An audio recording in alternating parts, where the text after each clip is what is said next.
diligent and get through. But Haley just recommended that we do a round introducing ourselves, what we do in our day jobs or our lives, and how experience we may have with finance, and I would also say program and grants. So Pat, I'll start with you since you're up in my corner, and then I'll work my way to me. So Pat, you're up. So my name is Pat Kimball. I am retired after 30 plus years in the field of substance abuse and mental health, and I am the current chair of the Recovery Council. My experience with grants is I've written and received several smaller grants. I've never written a federal grant, but written smaller grants. I've also have experience in reviewing grants. I've reviewed grants for MEHAF, United Way, and other small foundations. So I have that experience. And for the most part, when I was the executive director to Wellspring, we managed grants, wrote grants, and had contracts with the state. And so I'm familiar with those. So thank you.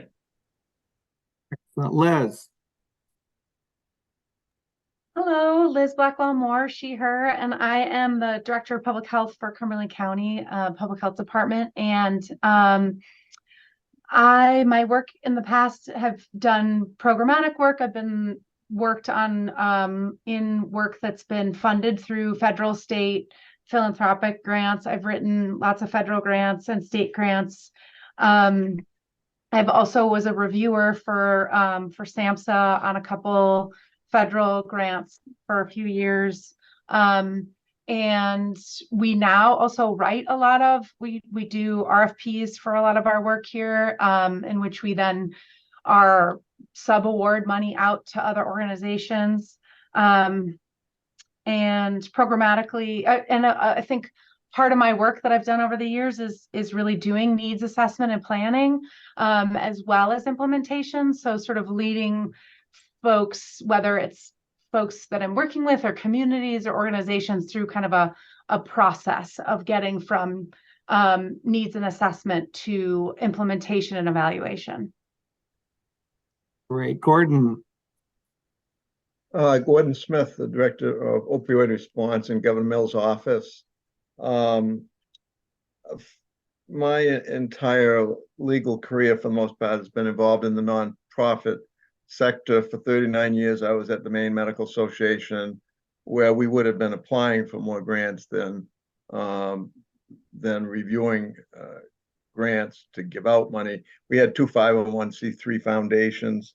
So I had some experience through that. And then for 4.5 years, I've been with the state and have a significant role with the Office of Behavioral Health, and have had, frankly, more experience with grants and contracting than I'd like. But that's my experience. Excellent. Kina. Hi, everyone. Kina Thakrar. I'm an infectious disease and addiction medicine physician and researcher. My experience has more been on the receiving end of federal and smaller state grants. And I've done some grant reviews, internal grant reviews as well. But that's my experience. Great. Chastity. I almost turned my video off instead of mute. Sorry. Hi, everyone. Chastity Toole. I use she, her pronouns. I'm the Director of Northern Maine Harm Reduction Services with Maine Access Points, a harm reduction organization that focuses on rural Maine, and I am located very down east, about as east as you can go. My experience with grants comes from the fact that we started and are a small grassroots organization with no hierarchy. So our very small team writes all grants together. So I'm hopeful that that experience will be helpful from the small side of things. Excellent. Miles. Good afternoon, folks. My name is Miles Willett. I'm a clinical supervisor for an outpatient treatment program here in the state of Maine. I have 0% experience with grants. I've worked for a couple of 501c3s, but we did bottle drives and other things, really grassroots stuff when we were opening up a sober living home. and I've worked for mostly for-profits the last 7 or 8 years. So interested in learning more and seeing what I can do to help the team. Great. And I'm Joe Everett. I'm the CEO of the Opportunity Alliance here in South Portland. And I have, like Pat, written lots of grants, private, state, federal, throughout my career here. And I've also served on a few review panels. And like Liz, I've been fairly involved with sort of community needs assessment as well during my tenure here. So I thought we could sort of just start, and maybe Pat, you could, as the chair of the full council, could speak a little bit about our purpose, and then we can build on that. I know there's a statement in the bylaws about our purpose, and just maybe we could start with that and then build out sort of quickly the purpose of the group.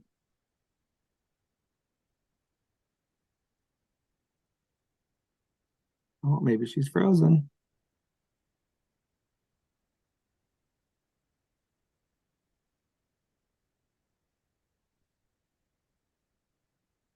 Gordon, are you also a member of the governance committee? Yes, I am, Joe. Do you want to talk a little bit about that from governance? I don't want to, I'm sort of sticking to the bylaws and then building upon that. So do you want to speak a little bit about the thought about this group from the governance committee, and then we can wait for Pat to come back? Yeah, you want me to address briefly the whole purpose of the group, yeah, of the council or of the committee? Of the program and grants group. Just for context for the group, the purpose of why we're gathered here, and then we can dig in.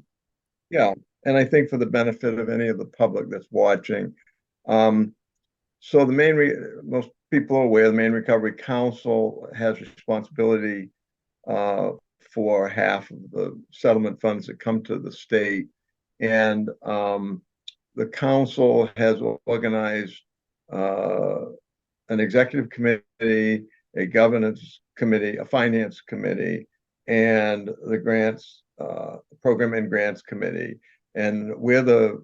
And not surprisingly, we're the last group to form and to have our first meeting, because it was essential to even get to this point that those other three committees meet. And the purpose of this committee, it's almost the most, well, I think by the size of the committee, you'd say, I mean, this is a very important committee because we're going to be making the recommendations on the processes, and depending upon the processes, may well be making the recommendations on what grants, what topics, what areas of interest we might issue, that the council might issue requests for proposals, requests for applications. And so it's the spending piece of the puzzle. The finance committee obviously deals with the budgeting. The governance committee has reviewed the documents like the bylaws and conflict of interest policy. And the executive committee has the authority, is the officers and presently 2 at-large members, and they have the authority to act for the council between meetings of the full council. So we're the spending piece, and I think with so much to accomplish today, and also seeing that our able chair is, I think, back with us, I will leave my summary, Joe, at that. Thank you, Gordon. So Pat, I just asked Gordon, I started to ask you and then you were frozen about sort of the purpose of the program and grants committee. So he provided an overview. I don't know if you want to add anything. Well, I didn't hear what he said because I see the spectrum truck in my neighborhood, so it's probably why I'm getting in and out. I'm sure Gordon explained what that is. Again, as you know from being on the committee, we're learning as we go. But this committee is the basis, really, of looking at programming, how our grants will be distributed, really how those funds will go out, a fair process, and also ensuring that we base our decisions about funding from the data that we learned. But mostly right now, there's a few things on the platter. But again, I'm sure Gordon explained it better than me. No, that's great. Actually, you added to what Gordon said, so that's perfect.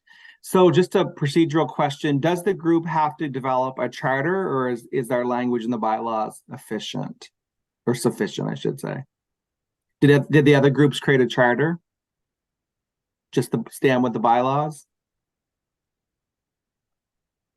I don't recall that any of the other committees felt obliged that they needed to have such a charter, Joe. Maybe Pat will correct me, but I, but you're also certainly able to do that, well within your rights to do that if we wish to. No, I don't need to. I'm just making sure we're consistent so that I think the it's very clear in the bylaws, so that I think is great if we just follow what the bylaws say, but I'm just wanting to be consistent. I think So the finance committee did have goals. I think they set for themselves, they looked at some of their priorities. And I think that was actually set by the chair, who's the treasurer, Ben, and we all just discussed and agreed to them. So I think we may have to have a discussion before we can set priorities, as to Gordon's point that we're sort of the meat and potatoes of the process. So I think if we could sort of spend the bulk of our time sort of like identifying per the agenda, what information do we need for grants? I know, Liz, you may want to talk a little bit the survey, and I had to leave the big council meeting early. You know, what do we need to know? Who are the stakeholders so that we can sort of move into action? So I open the floor for that. Any information, people, the data hub that you talk about is amazing. That has already been established, but what else do we need to know to sort of move into action? Do you want us to use our raise our hands, Joe? No, I think we're a do you want small to call- group and I'm paying attention, so yeah. I have just one point to make.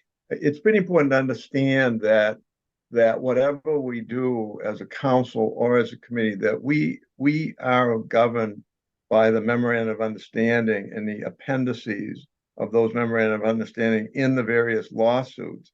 And that one of those appendices, Haley may be able to tell us which letter is on it, but it is basically a 15 or 16 page mitigation document that that it has a section A and a section B of all the things that our group could support financially. We can't, for instance, build a bridge in Penobscot County. We all of these funds have to be used in some manner to support the opioid or substance use problem.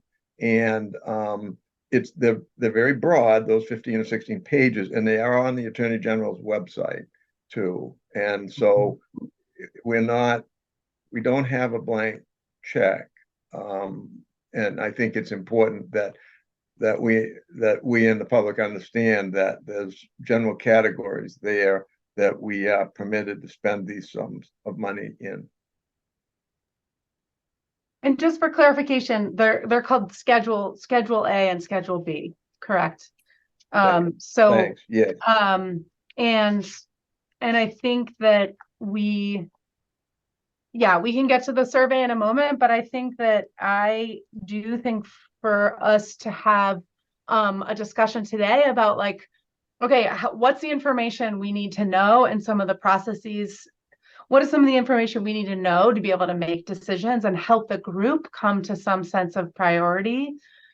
And then I think it would be helpful for us to begin to discuss also what are various mechanisms for getting out some of the funding. Because I think there can be multiple ways that we do that.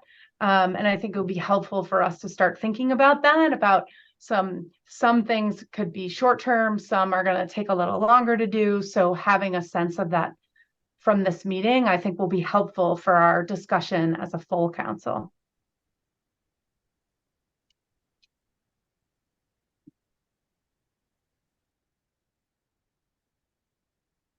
Any other thoughts?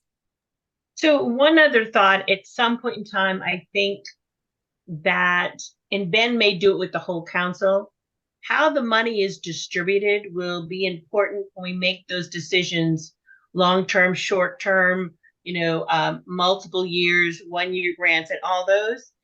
As Ben gets a handle on how this money can be distributed and by whom and how that works, that I think will cement a little bit the decisions of what we make here.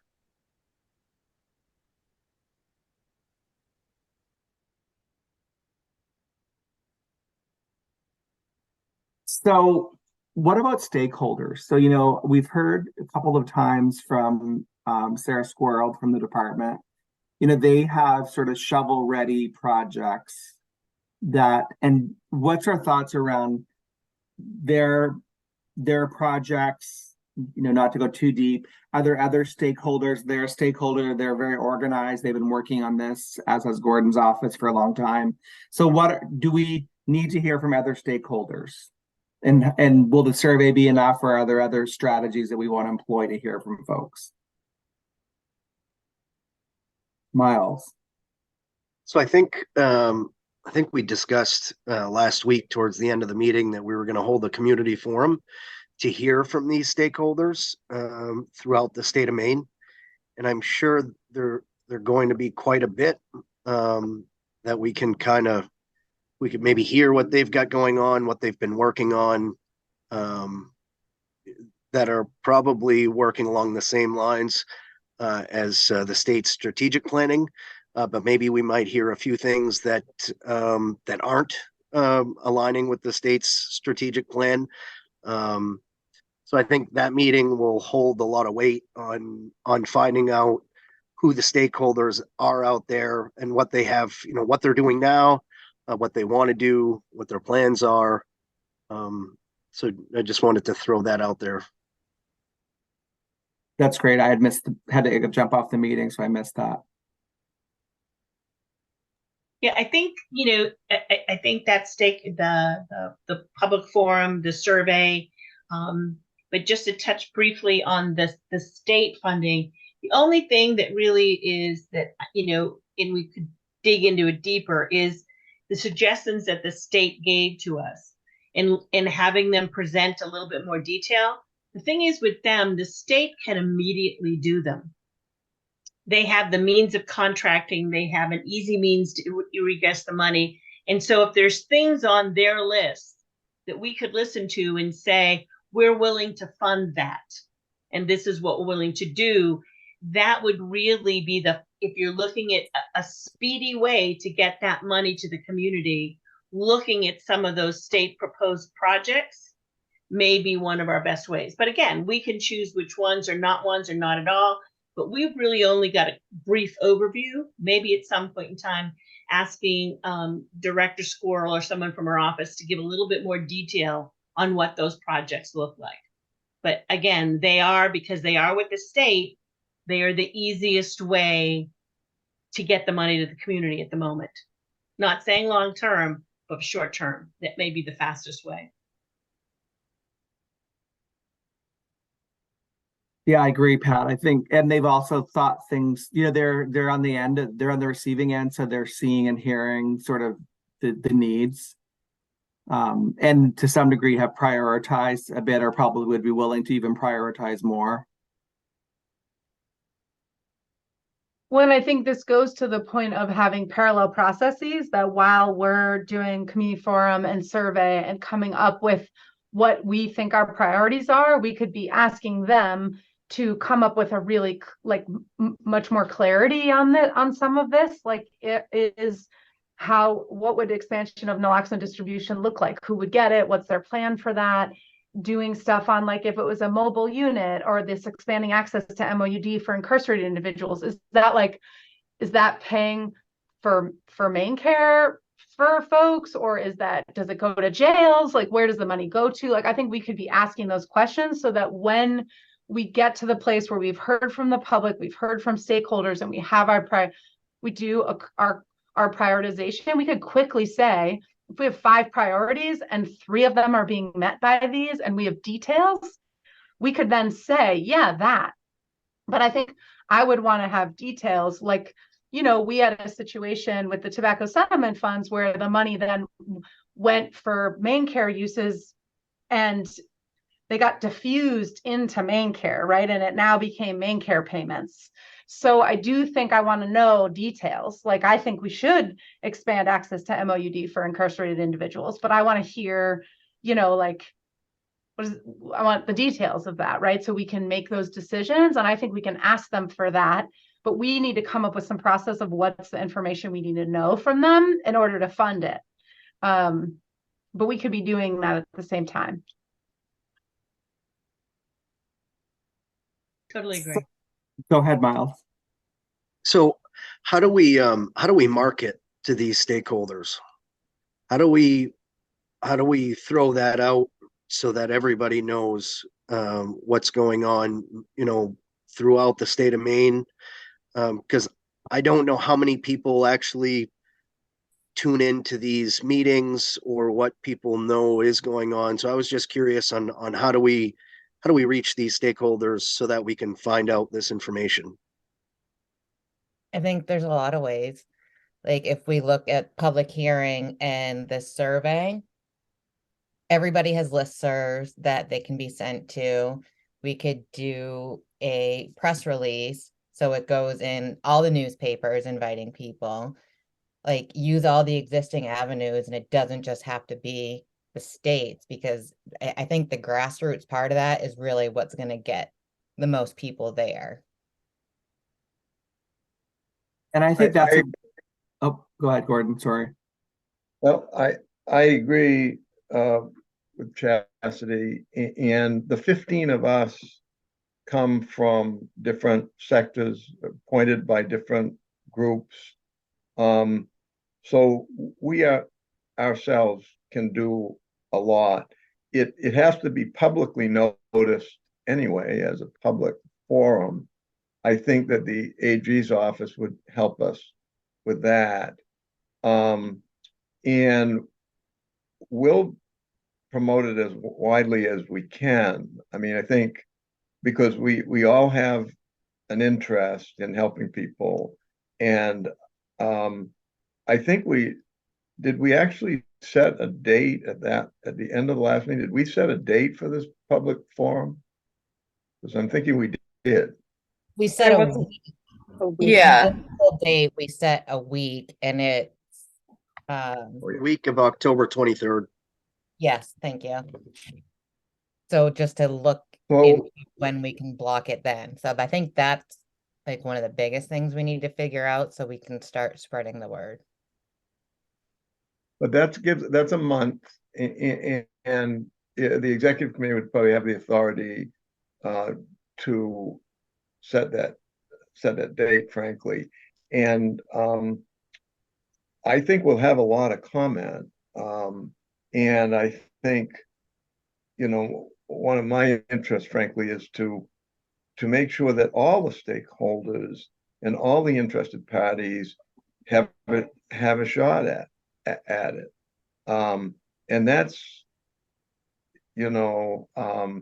treatment providers, people who have lost family members, public safety, the sheriffs and the chiefs of police, EMS,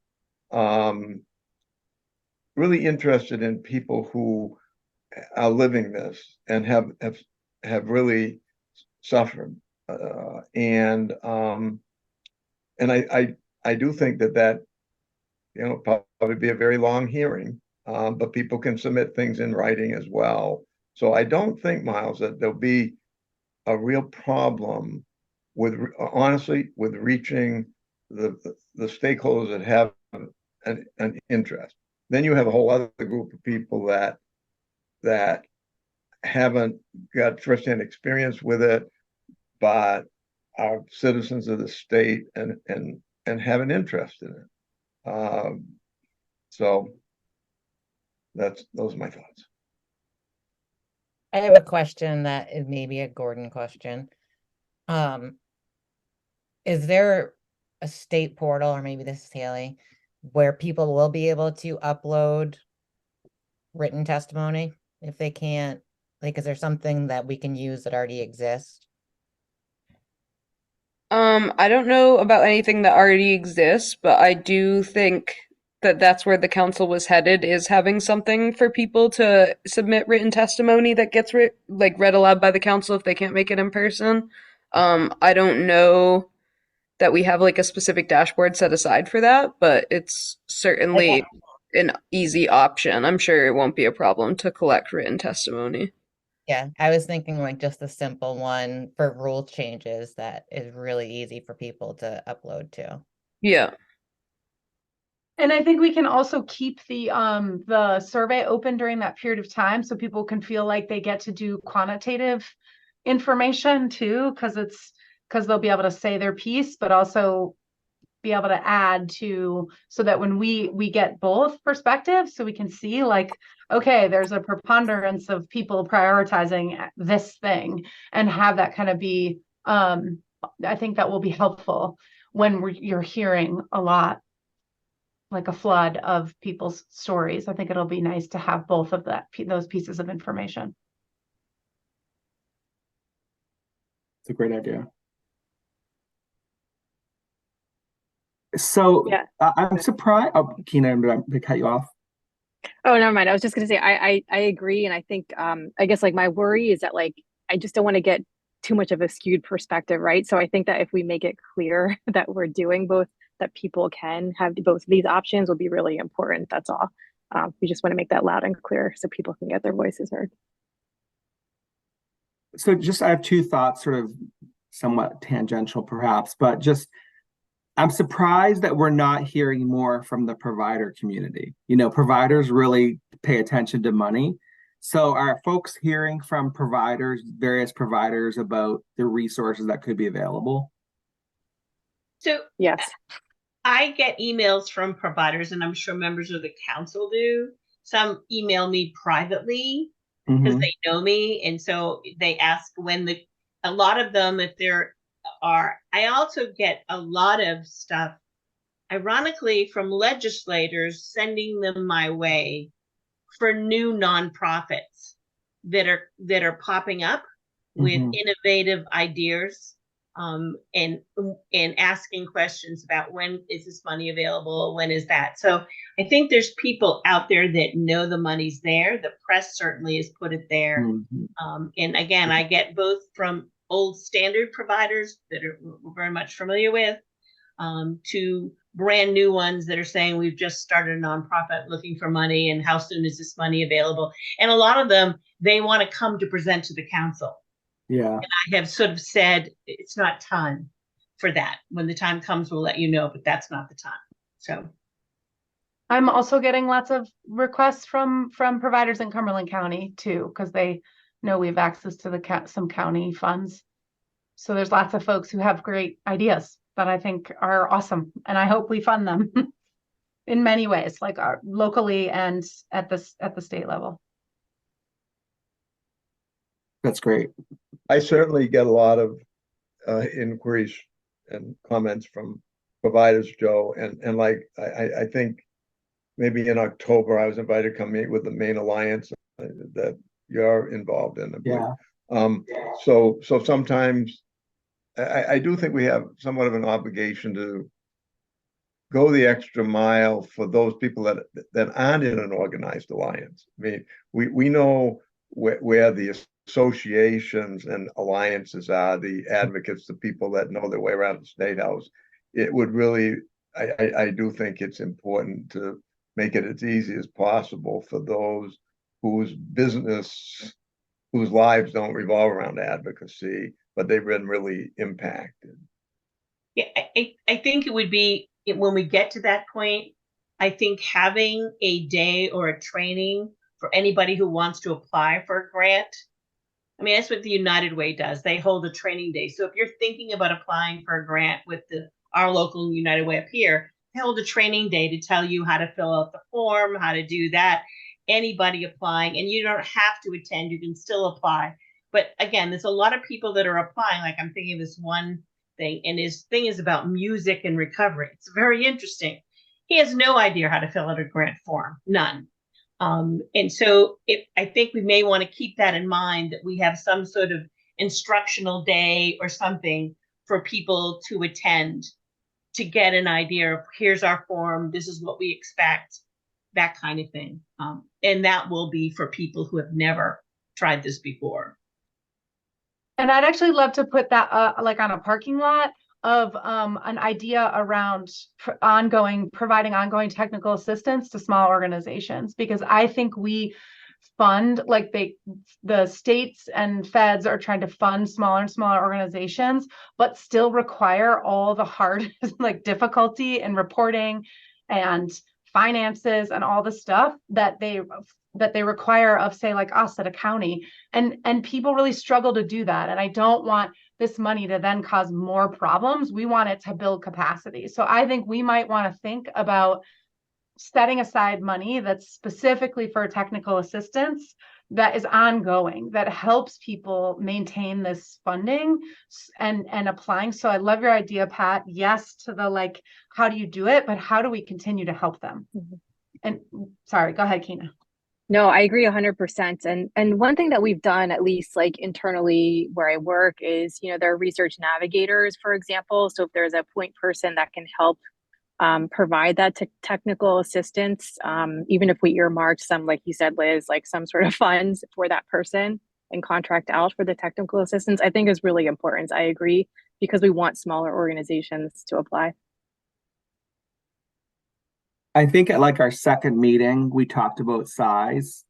And I said, it's according to your point that, I mean, although TOA is stretched too, but we have some capacity, but there are groups that don't have any. And we want their voice and we want their work at the table. So Liz, I love that idea of sort of ongoing technical assistance. But I think structurally, we have to build something into the process that sort of encourages those applicants and somehow makes it possible for them. Because I mean, if they looked at sort of the typical procurement processes, they're ginormous to a 1 or 2 person operation. So I think just building it into the process is going to be important if we want to hear from folks. Well, I did hear from Ben this idea about like maybe giving some of the funds to an organization that could do some of the work of putting out some money to grants. And I thought that was an interesting idea. I hadn't really, it's not that it gets around the state procurement, but it allows a third party to be a part of doing contracts. And so there may be funds we want to give to the state for things that fit into our priorities that they already have going, that's quick. But we may also want to think about this other processes that allows for like, and supply them with enough funds to do what's needed to support organizations to really take on the work and not go under by taking on the work. I love the idea of some help with navigation and technical assistance. It's so difficult to have such a person on the state payroll. It's just, I've always been an advocate for that, because I see how difficult it is on the procurement side. It's just not, it just is really difficult to make that happen, which is obviously why I've not been successful for 4.5 years with having people at the state that their sole focus is to help people. It's not clear. I don't think the finance committee or the council we are not aware yet of exactly which state procurement rules we are under. That's the last information I have, at least. So we have some choices. Now, obviously, we're still going to be transparent. We're going to do, obviously, some bids will be competitive. You can't sole source everything, but it's not quite clear what of the many procurement rules, how many we have to follow. Even if we have to follow all of them, something like Liz has suggested of having some technical assistance to help people through that is something that is well within the scope of our documents, and is something, again, I love that idea because it's something that the state has not been able to accomplish. And for all those reasons, it's really difficult for a small organization to not only, even if you get the grant, the compliance side of that is also, it's really a handful. So I love that idea. I hope we don't lose sight of it along the way. So Gordon, not to put words in your mouth or pick words out of your mouth. So are you sort of thinking that, we would consider getting a group that would be, I'm trying not to use the word consultant, but basically a consulting group, that's what they do, and that we would contract with them to help sort of with the TNTA? I think we could put out some kind of invitation for proposals. If you found an individual who, the beauty of what we're doing is then we could contract with that individual. We don't have to have a lot of payroll expense. We could contract with them to help our applicants. But you could also receive a proposal from an accounting firm, the Maine Association of Nonprofits. I mean, I don't want to guess where those proposals might come from, but I do think that contracting with groups or individuals with this kind of experience could really help us broaden our the number of stakeholders that we'd be potentially working with. Yeah, that would be really good, really great. And what about totally just lost my train of thought. Whoops, gone. It'll come back to me. I'm mindful of the time, so I'm wondering if we can talk about the survey for a moment, if that would be something people would be interested in, because I'm worried about trying to get it in a place where it's like could be sent out. Yes, let's do it, Liz. Is that okay? Okay. So one quick thing, I realized that I sent the right attachment, but when I sent it as a Google Doc, it was an older version. So I really apologize for that. So people who were looking at the Google Doc were looking at an older version that we had. So that kind of sucks. So I'm sorry about that. But I'm going to put in the chat here the questions that I received, or the feedback that I received, so everybody can see it. And I want to sum it up in a few ways. One, when we were doing this, there's this question about, how do you ask these questions? In what way? And I think where we started from was, let's do Schedule B, because we had Schedule A and Schedule B headers as like a way to ask the first part of the question of where do your priorities lie. And we realized that everything that's in Schedule A is in Schedule B. So in some way or another, everything that's in there is in Schedule B. It's in different places. It's not in the same headers, but it's all in there. And so there's this issue where we would have to get broad agreement amongst all of us if we want to start taking stuff out or adjusting all the language of all the strategies, which I think if I were to create my own survey that like was the one that we were going to put out at the Cumberland County Public Health Department, yeah, I would make the language simpler.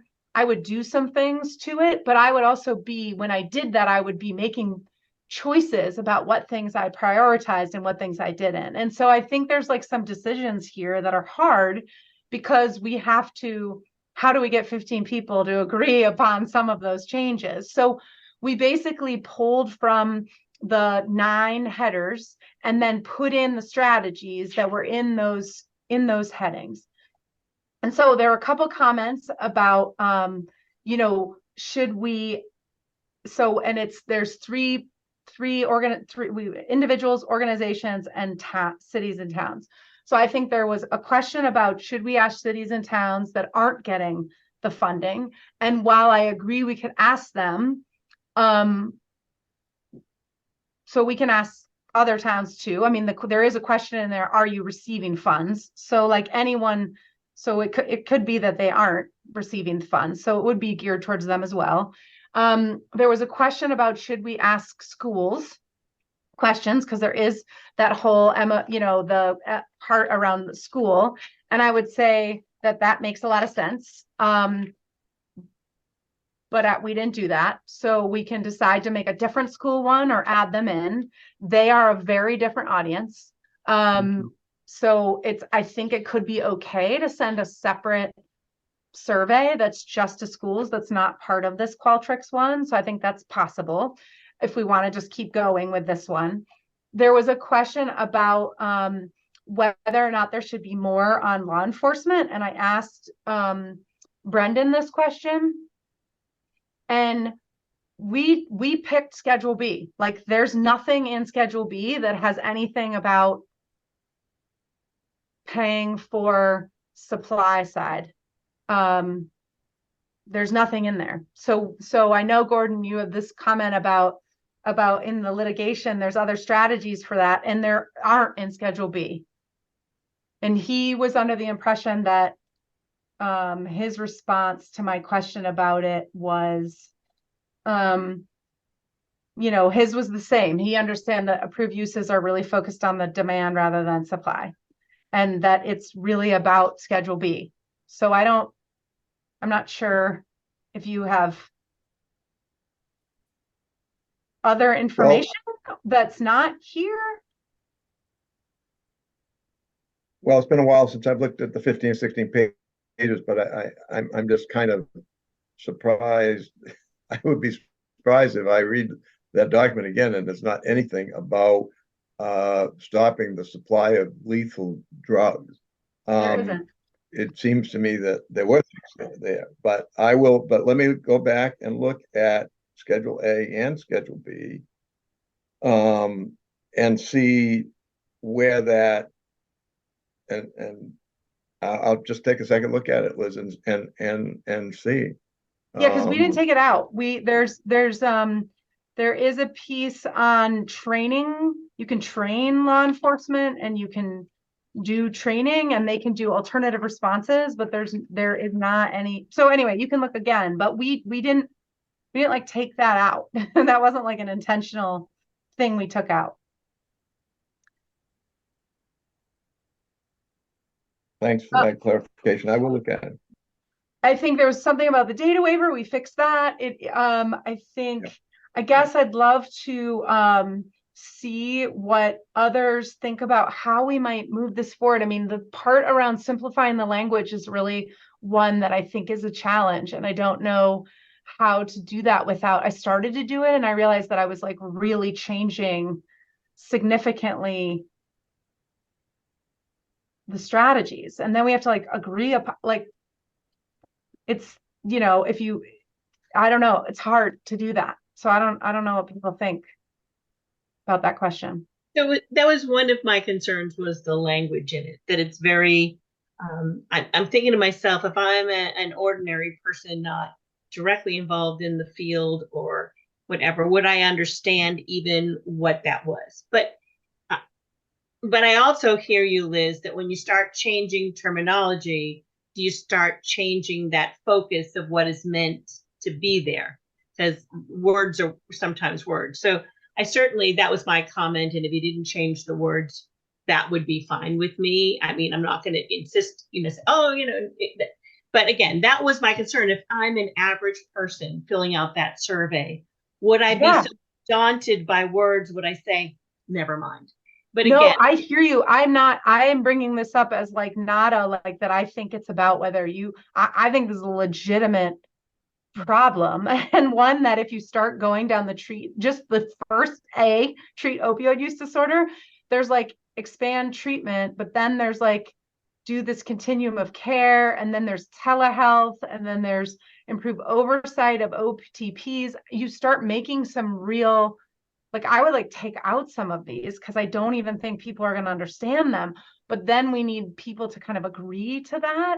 So I don't know, Kina, I'm sorry, you were gonna say something. No, that's okay. I actually really appreciate you bringing this up, Pat, because it's something I struggle with too. Like I will say, like we've done a lot of surveys of people who are actively using, particularly in the hospital, and we've used like specific programs for, you know, different levels of health literacy. And I think if we want to be inclusive, we have to figure out a way. I don't know, Liz, I'm not so familiar with Qualtrics because I use RedCap, but like, I don't know if we ask sort of educational level, because could there be a branch point in terms of like, if it's above or below certain level, then could we adjust the language? But I also recognize maybe we want it to be the same for everyone. But I, now that we're talking about it, I feel like we need to do something if we're going to make this inclusive.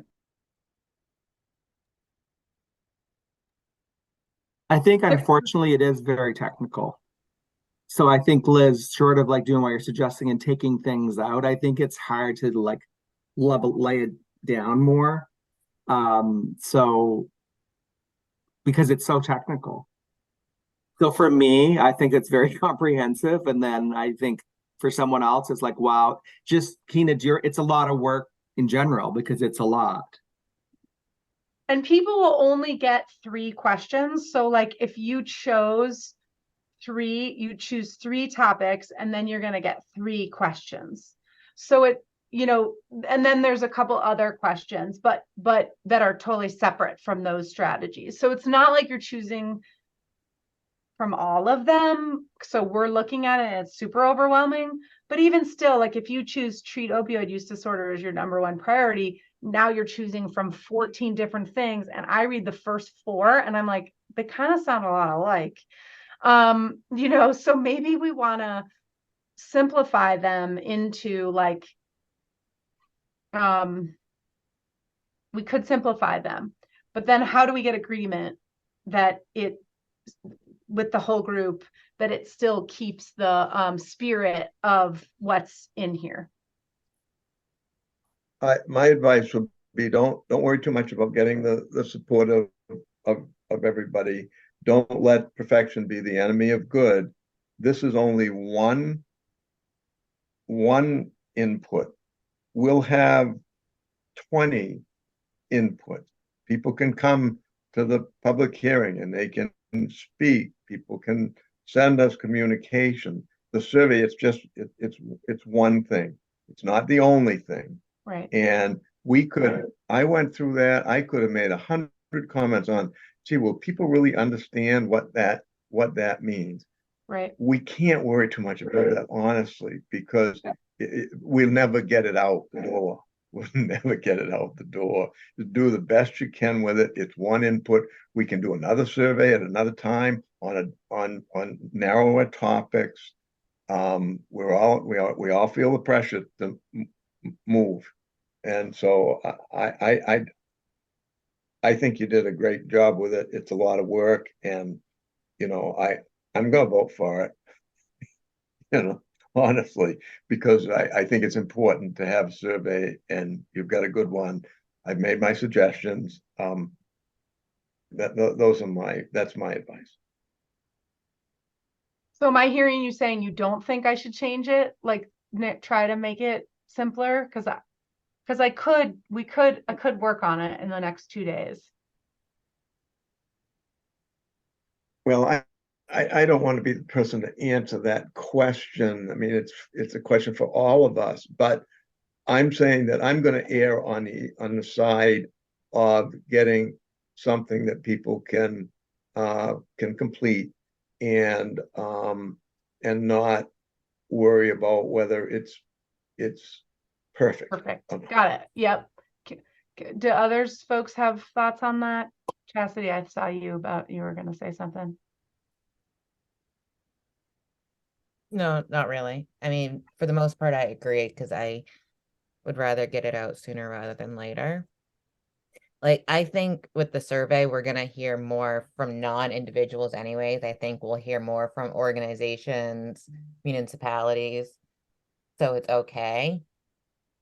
But then I had a question during and then I kind of lost it. But for like an OTP for individuals, I'm guessing a lot of individuals don't know what that is, right? if they're not in this world. Is there a way to do like a glossary of terms somewhere? I don't know if Well, it I works. think even in the question, it could just be like improve oversight of OPT and then explain what OPT Okay, is. yeah. I was gonna say, for what it's worth, working with you guys is my very first experience with the like recovery field at all, and I was able to understand it after Googling a few acronyms and terms. All I needed was a little bit of help, so I got through it. I love it. That's So what I we need think, to hear though. Like not the people who are listening and talking into acronyms all the time. Yeah, because we do have a lot of acronyms. Yeah.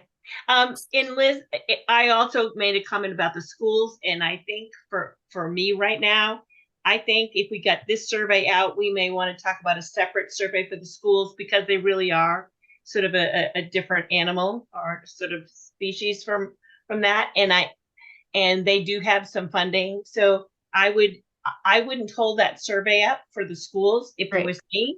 I would say let's develop another survey and then send it out to them. Great. and I think Gordon I articulated think that's, well, Liz. I think if you can simplify it, if you have time, that's great. And then I think it's sort of day one of 18 years. Or we're in the Kind first of. year. So I think we have time for lots and lots of feedback and breaking it down. So did you get what you needed from us, Liz? Yes, I did. Thank you. So I just want to move into sort of like next steps, and I know Pat has to jump at 4.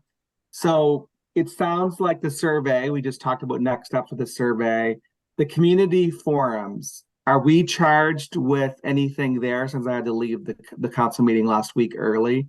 Was that passed to us to sort of take the bull by the horns? I don't think so. It came together quite quickly at the end, and I don't, uh, I think we have a big role in it as a committee, but it was not tossed to us to put that together, Okay. Joe.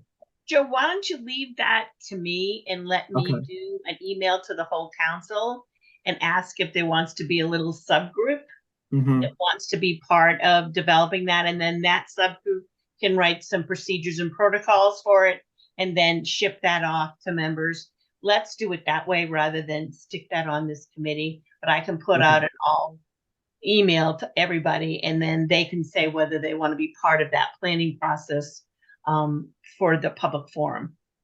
I Okay. will tell you, I'm waiting for the Attorney General. I think it's okay. The last minute, I thought we really should ask the Attorney General what he thinks about a public hearing because we are under his offices. But I'm sure Aaron will be fine with it. But I wanted to make sure that he was aware that that was the direction we were going in. And my last sort of item that I wrote down was just sort of more conversation with Sarah Squirrel, the department.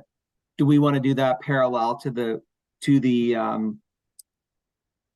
community forum that's being planned, since they sort of have shovel ready ideas? And I know we're like feeling the urgency to get going. So I don't mind, or Pat, one of us can reach out or we could all sort of just look at it and sort of weigh in on what we see and I could sort of take Sarah's presentation and sort of like, here are the ideas, if people could weigh in, and then we could get them back in the room with us.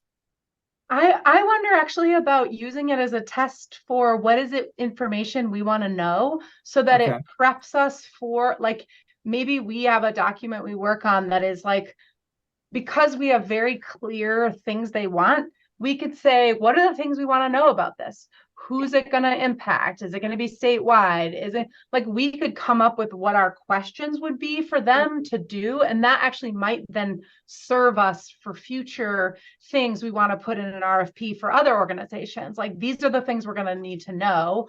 Is this ongoing funding you're looking for? Is it one-time funding that then how is it going to build what's your sustainability plan? Like, I'd want to know those things from them anyway to even determine whether we should fund it or not. And then, and before we ask them, it's like coming up with what the questions are. Go ahead, Court. I agree. I agree with all of that. I think it'd be helpful because we're already working on all those things, but it would be kind of helpful if you could do it to take think we gave you maybe 6 or 8 projects. I forget. There was at least 6. I mean, it would be helpful to say, to prioritize them, saying, we think this one looks interesting, and so that we get it is a lot of work, obviously. And so it would be really good to give you what you want on the things that are that look the most promising from the point of view of the 15 of us.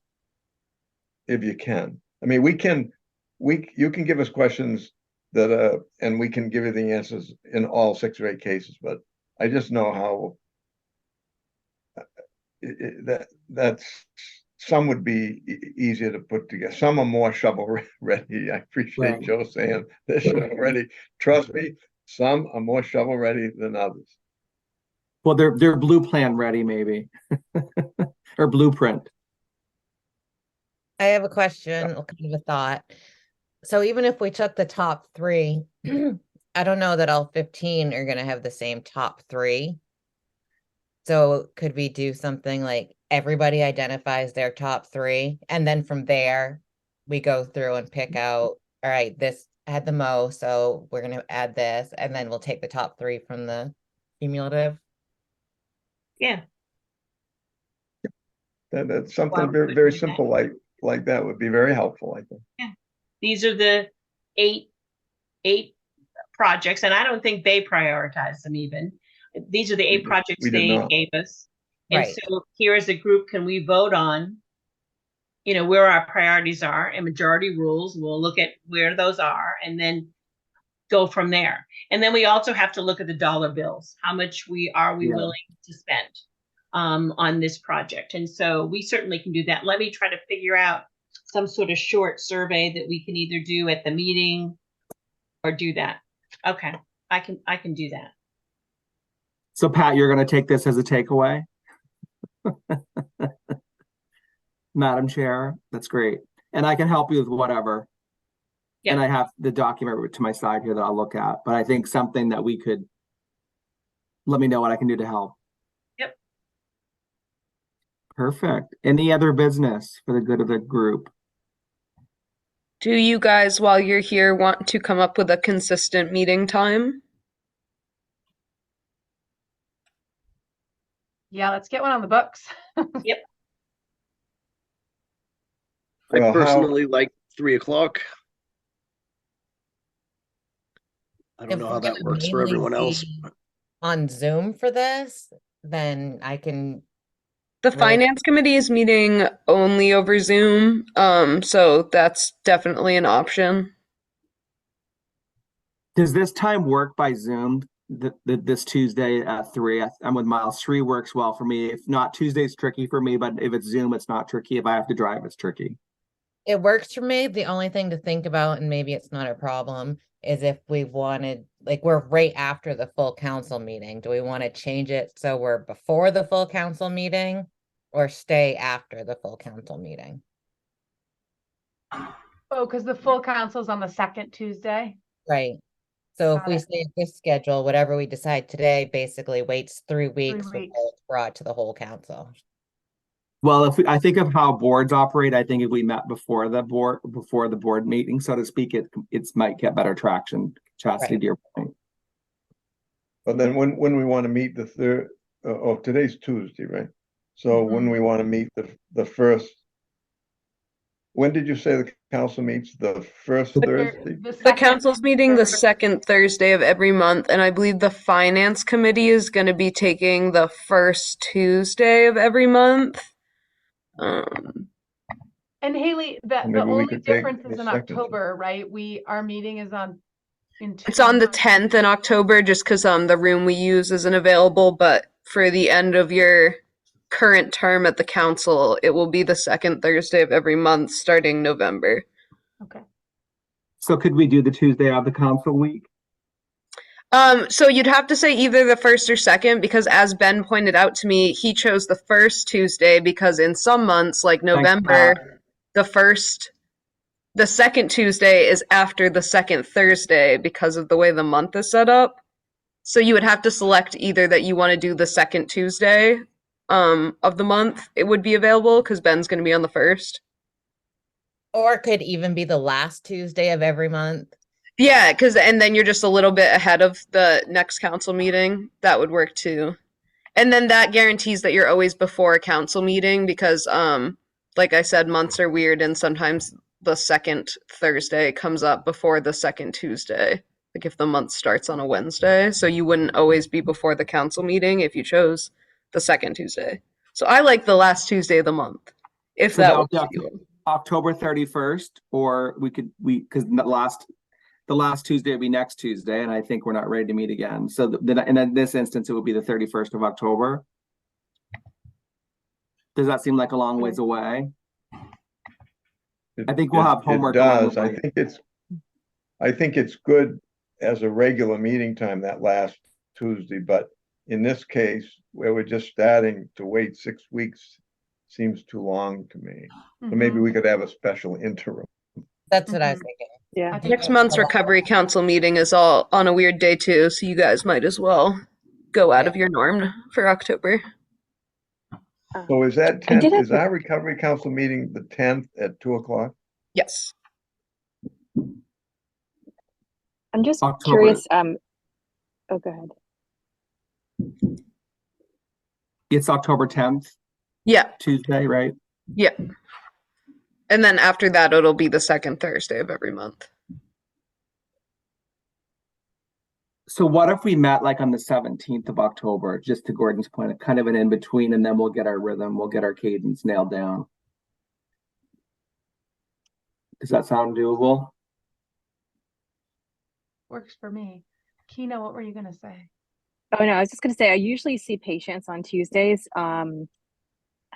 So I'm usually in the office until 3:30. Today was an exception. I don't know if 3:30 is an option, but like my schedule is so variable that if 3 is better for everyone, just please do that. So that's the only thing. You guys could also make the meetings longer. You don't have to stick with the hour. Like if you wanted to go 3 to 4:30 and add that extra half hour. Well, why don't we do 3:30, Kina, next time? Like but is that gonna make you have to rush?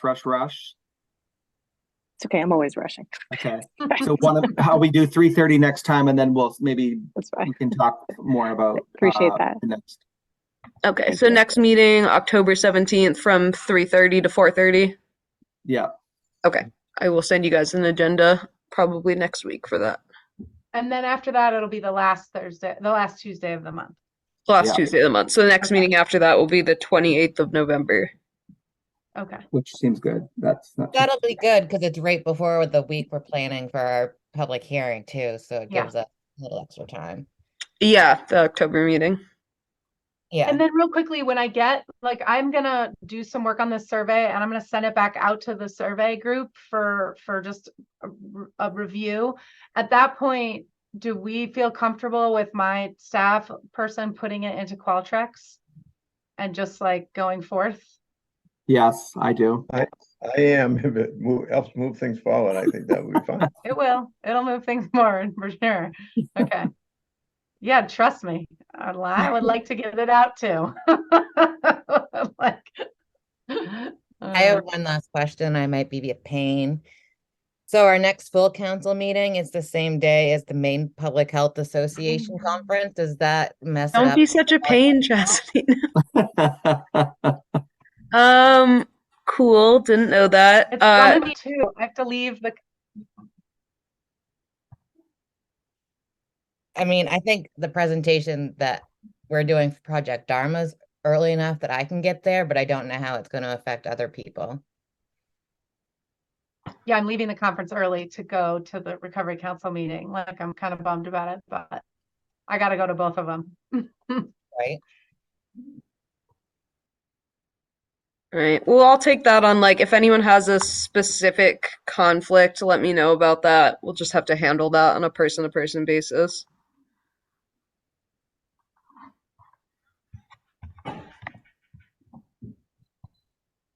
Okay. Well, thank you, everyone. This has been great. And we'll see you. Well, we'll see you at the council meeting or before.